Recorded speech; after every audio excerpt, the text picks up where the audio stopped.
Hey everyone, welcome to my spoiler review for the Fantastic Four. I already posted a spoiler-free version to help people figure out if this is the right film for them or not. That is not this review. This review of Fantastic Four is going to dig deep into the spoilers to address some of the big issues, both good and bad, related to Galactus, the Silver Surfer, Johnny's discovery, Franklin, the technology, and a couple other things. So if you haven't seen the film yet, this is your warning that there are spoilers ahead. So just be aware. All right, so let's start with the biggest issue, literally. Galactus. His story is fragmented throughout the film. It's basically peppered in throughout the entire film. And it's told in these really small moments that are scattered conversations with different characters. And there's no exposition dump because of that. There's no flashbacks to figure out what his origin or what his origin story is. You have to really pay attention, and then you piece it all together yourself.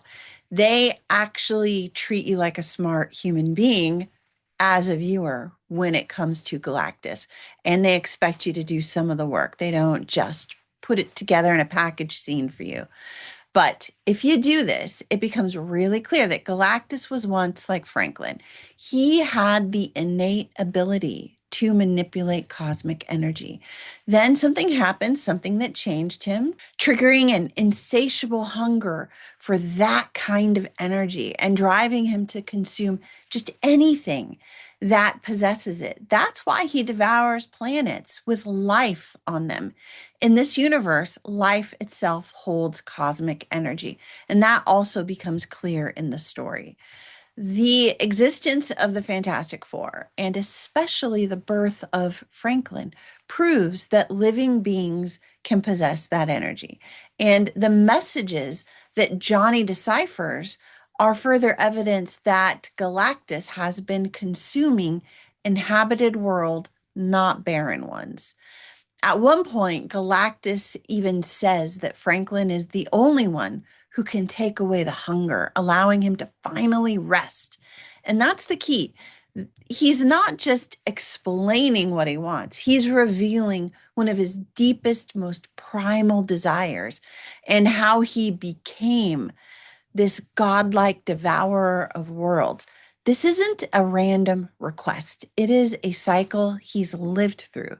Someone or something once passed this hunger on to him, and now he's trying to do the same to Franklin.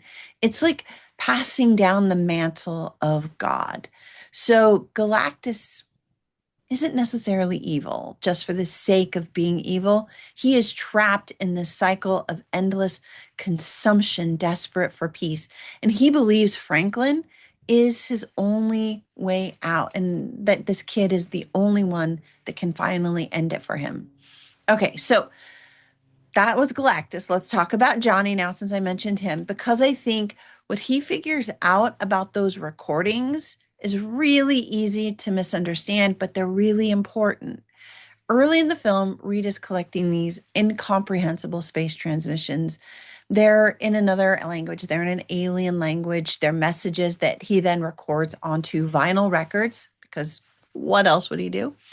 Johnny listens along, but doesn't understand. He's trying to participate with Reed in this and trying to help him out, but he just doesn't get any of it. But he knows these messages exist, and he's listened to them all multiple times. Then the Silver Surfer appears, and she speaks to Johnny in her native language. And there's something about the tone and the style of talk that she uses with him that sticks with him, because it's more of a soft and mournful. Her words feel sincere. He's heard those exact words before many times in those recordings. And that realization becomes key. Johnny brings this to the team, and they connect the dots. The Silver Surfer is Galactus's herald. She warns each planet before its destruction, giving them time to prepare. She doesn't have to warn them, but she chooses to warn them because there's nothing else that she can do to spare them. The words she speaks are meant as blessings, a final gesture, if you will, of compassion, which is something Johnny learns when he asks her what she said to him in her language. Once he has that translation, that it's kind of a blessing to die with those that you love. He hopes Reed can then use that to decode the rest of the recordings. But Reed, he never gets a chance to do that. Things are just going way too fast. So Johnny follows his instincts. He goes with his gut. He doesn't translate those messages. I want to be really clear on that point. He doesn't translate them because he knows he can't. He doesn't waste his time on that. But he does try to figure out what they could mean. He identifies which ones are similar, which ones aren't. So instead, he focuses on what the meaning might be behind the identical ones and the ones that are different. And if those identical ones were blessings and the ones that weren't were actually not sent by the surfer herself, like none of these were sent by the surfer, then someone spoke in her language to her with the identical blessings that she gave to Johnny, which means that Galactus didn't destroy her world. And she could be the only person in the universe that those blessings are meant for, which also means that Galactus must have offered her the same deal that he is now offering to Earth. He would spare the planet if they give him Franklin. The only difference is that she gave him herself to spare her world. She didn't give him her child. She gave him herself because she's the one with the ability to kind of sense galactic energy or cosmic energy. And her people blessed her for it. They blessed her for that sacrifice. It's all a puzzle. So this is puzzle work that Johnny's figuring out, not language translation. It's nothing genius level. From there, Johnny makes another leap. The other transmissions, the ones that don't sound like these blessings, they must be the final words of the worlds that were destroyed. Pleas for help, cries of fear, goodbyes from millions of lives that were devoured because of the Silver Surfer. He confronts her with this, not the science behind it, not the technology, but with the humanity of it. He plays those recordings and he tells her plainly, these are all the people that you killed. These people are dead because of you. She traded the lives on her planet for the lives on all of theirs, as well as the lives on Earth. The guilt hits her really hard. You can see it. And she's already carrying that around, the weight of those choices around with her. And she basically tells Johnny at that point that they should just give Franklin to Galactus. And that, if the child was old enough, if he could make the same choice, he would do it. He would sacrifice himself to save his world. And Johnny says, yeah, that's basically the whole point. Franklin isn't old enough to make that choice, and they won't make that choice for him. If Galactus needs someone, Johnny says, take me instead. That moment is kind of too much for the surfer. All of it pulled together. She's overwhelmed by guilt and grief and the realization of what she's become. And she ends up fleeing, leaving Galactus to face the Fantastic Four alone. The Silver Surfer is one of the most emotionally rich characters in this film, and also one of the most misunderstood. She's caught between her duty to Galactus and the guilt that has been growing inside of her. That conflict, it becomes clear when she learns about Franklin. He's just a baby, she says to Galactus, who responds basically by crushing her with a force field of energy and forcing her into submission, reminding her who holds the power here. Later, when Johnny confronts her, we see a flashback to her own child and to the moment that she accepts Galactus's deal and was transformed into what she is now. That final confrontation is the culmination of all the small moments scattered throughout the film, those little lines of dialogue, those quiet reactions, and the glimpses into her past that gradually reveal who she is, the pain she's carried, and the weight of her choices. Johnny is the first to truly challenge her and understand this and make her feel accountable. He holds her accountable, and it breaks something inside her that she can no longer deny. She can't stand against those feelings that are bubbling up. And by the end, when Galactus comes for Franklin and Johnny is about to sacrifice himself to stop him, it is the Silver Surfer who acts. She knocks Johnny aside and launches herself into Galactus, forcing him back through the portal just before it closes. In so doing, she saves Johnny. She saves the planet and she sacrifices herself. It is her full circle moment. It is her story arc completed in this film. That is the choice of a hero. It is a powerful redemption arc for her. And I know there are a lot of people who are really negative on the Silver Surfer because of the CGI, the construction of her. But honestly, I don't mind it that much. And her redemption arc kind of pays that off if you really pay attention to it. It doesn't erase the destruction that she helped to cause, but it shows her willingness to change, to accept the responsibility for what she did, and to finally step up and do the right thing. And honestly, that kind of redemption feels more meaningful and restorative than anything else that Marvel has offered in a really long time. Okay, so let's talk about the tech because there's a lot to unpack here, good and bad. Reed has barely perfected teleportation. At the start, he manages to teleport an egg, but it takes a massive amount of energy. His big idea to save the Earth, it's to teleport the entire planet to a new star system and land it inside the Goldilocks zone. It's wild. It's crazy. It breaks every rule of science. And no, I'm so sorry, but it wouldn't work. Even if they succeeded, Earth would likely be destroyed shortly after arrival due to the gravitational imbalances, massive oceanic disruption, extreme weather changes, and the complete loss of the tidal systems that keep our planet alive because they never planned to teleport the moon. And we need the moon for our tidal system and to keep our oceans healthy. Still, the film sets up this idea seriously enough that the characters believe it's their only path forward, it's their only option. Everyone jumps on board. They don't know what else to do, so they go with it. You know, even if you'd think at least one scientist somewhere on the planet would have spoken up and said, hey guys, this is kind of a terrible plan.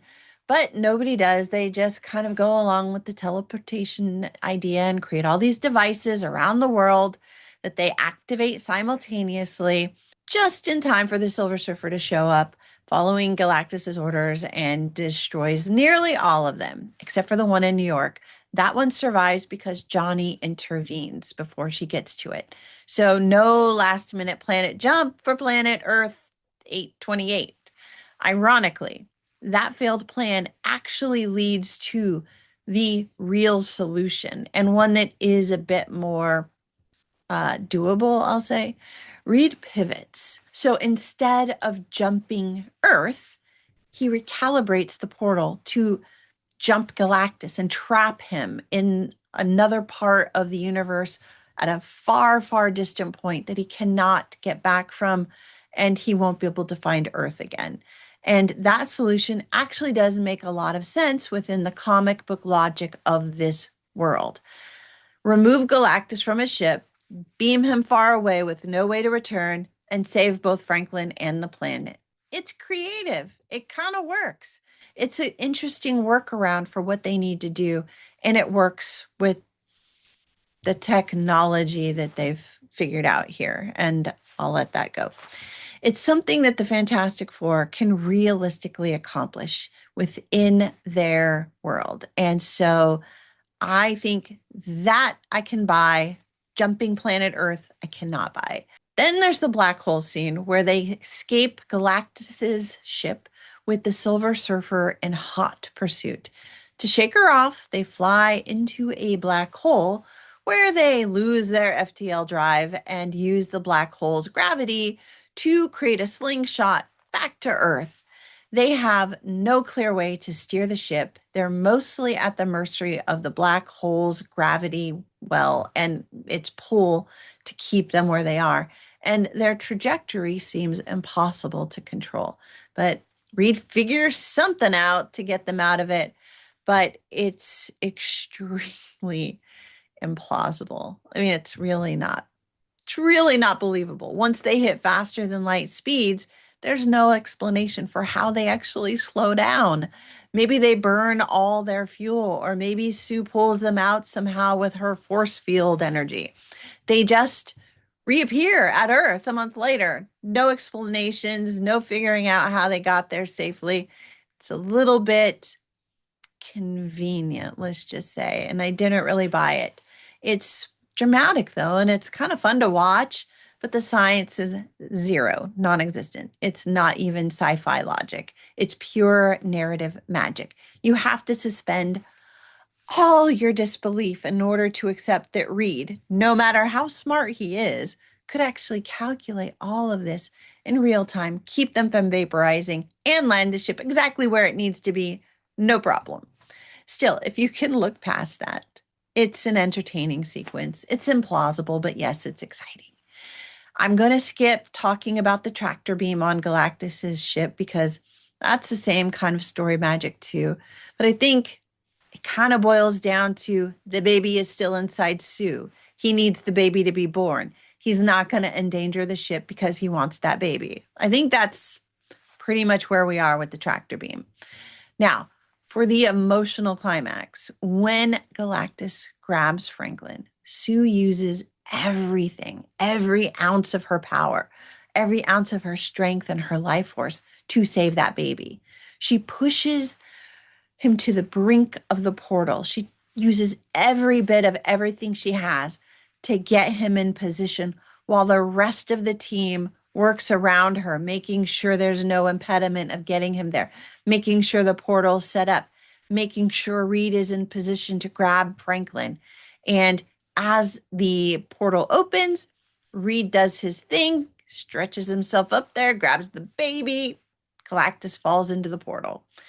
And then he crawls out. But in any case, this part all works. And I'm going to say there's no girl bossing here. What you get here is motherhood.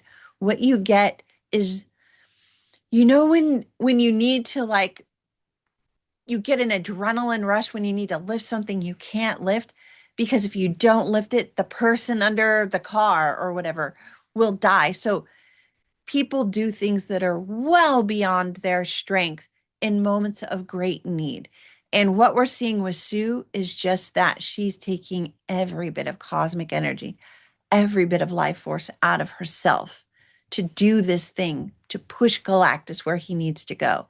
And in so doing, she sacrifices herself to save her child. It's something pretty much any mother would do. And any, I think, family, father, mother, dad, brother, sister, all of it. I think they would all understand it. And it's something that the Silver Surfer herself did. She did the same thing, basically, by sacrificing herself to save her child.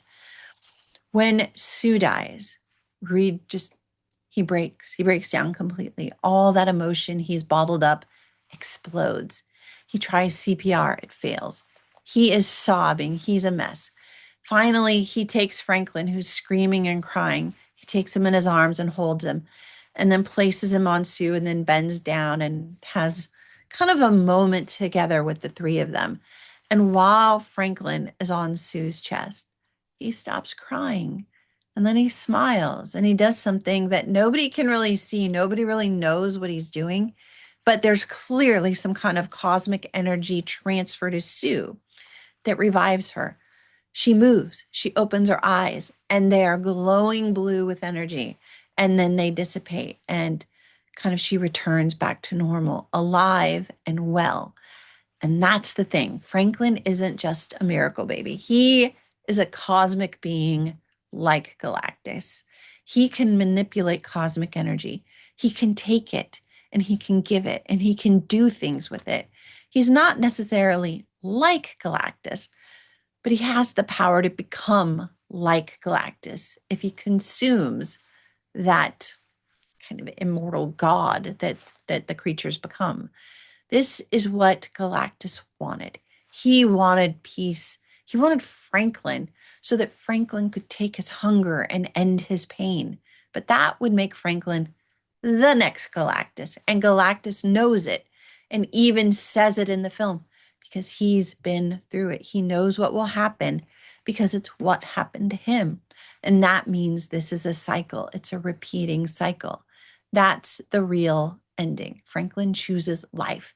He saves his mother. He doesn't consume his family. He doesn't kill the planet. He doesn't become a Galactus mini-me. Who knows what he'll become in the future, but I guess Dr. Doom has something to say about that, and I'd love to know what you think about that as well. There's one thing I want to also mention, final thing here. In the Fantastic Four, the people of Earth 828 are basically Marvel's equivalent of the villagers willing to sacrifice their children to the local dragon or the local virgin, to the creepy vampire in the creepy castle, or do a human sacrifice to a god, a pagan god. They're fine with it as long as it's not their kid and as long as it means they get to survive. What's different here is that the film completely subverts that old fantasy trope, that old mythological story of sacrificing an innocent to save the many. The Richards family says, yeah, that's not going to happen. And I have to say, I've got a lot of respect for the film for drawing that hard line. Even if it might technically work, it's not the morally right choice. That's a powerful distinction for a superhero film to make.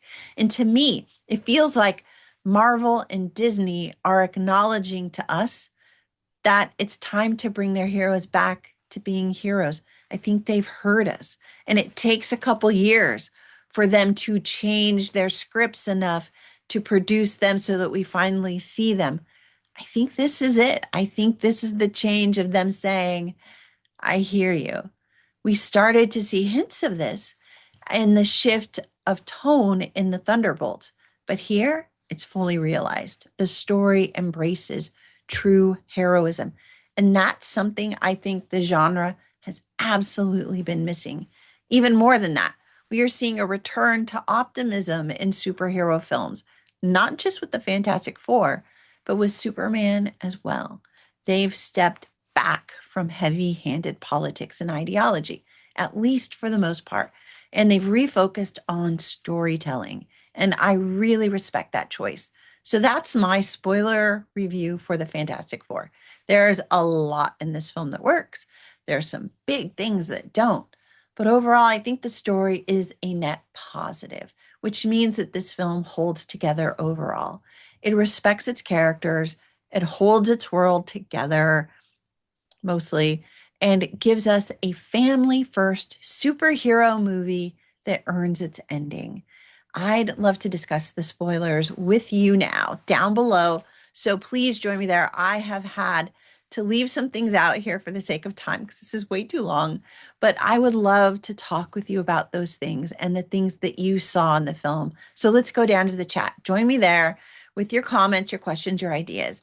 Also, while you're here, please do give this video a thumbs up, subscribe, and share this video with a friend who'd like to chat about spoilers with us. So thank you so much. This is the place for spoilers. Join me down there. Thanks for sticking with me, guys. Happy viewing, and I'll see you all again soon. Bye for now.